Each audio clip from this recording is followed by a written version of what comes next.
प्रेम नाम दुनिया मिने ब्रह्मशिष्ट लाई हित। ए प्रेम इनो जाहिर किया, ना तो प्रेम धुनि में कित, ना तो प्रेम धुनि में कित। प्रेम क्या है?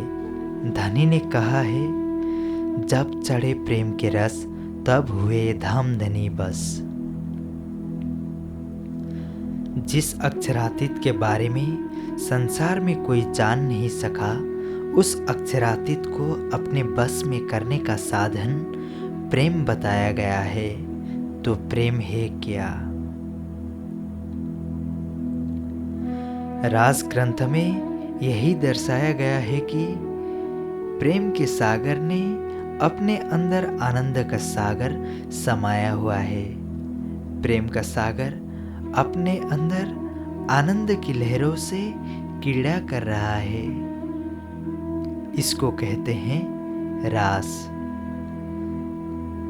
संसार में आजकल रास की बहुत सी मंडलियां हैं। वृंदावन में हुए बहुत सी मंडलियां मिल जाएंगी।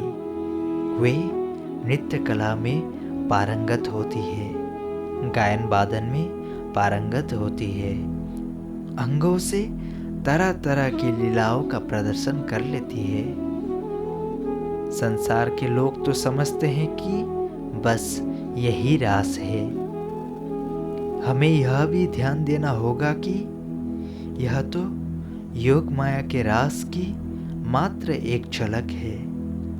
11 दिन की जो लीला दिखाई गई थी, उसकी झलक मात्र ही संसार वाले जानते हैं।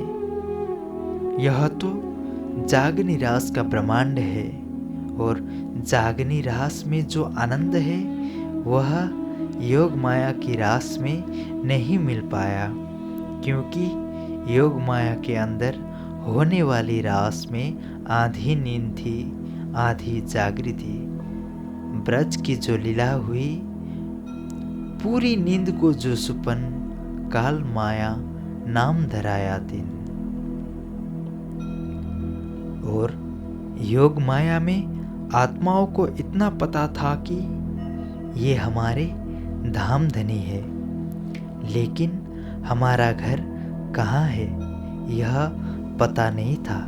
उसका अस्तित्व तो उस स्वप्न की तरह है, जैसे स्वप्न में यदि कोई व्यक्ति देखता है कि मैं राजा बन गया हूँ, तो जैसे ही नींद टूटती है, सपना टूटता है, फिर अपने को कंगाल पाता है। वैसे ही रास लीला का अंत है। जागनी रास कुछ और महत्वपूर्ण है।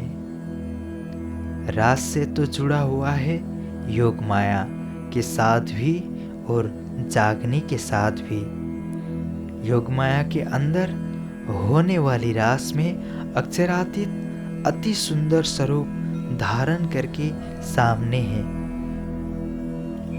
वे अपने हृदय के प्रेम को, आनंद को अपनी आत्माओं के साथ लीला रूप में बांट रहे हैं। अंगों के संपदन के माध्यम से, जिसको पढ़ने से, सुनने से, देखने से एक आनंद की अनुभूति होती है।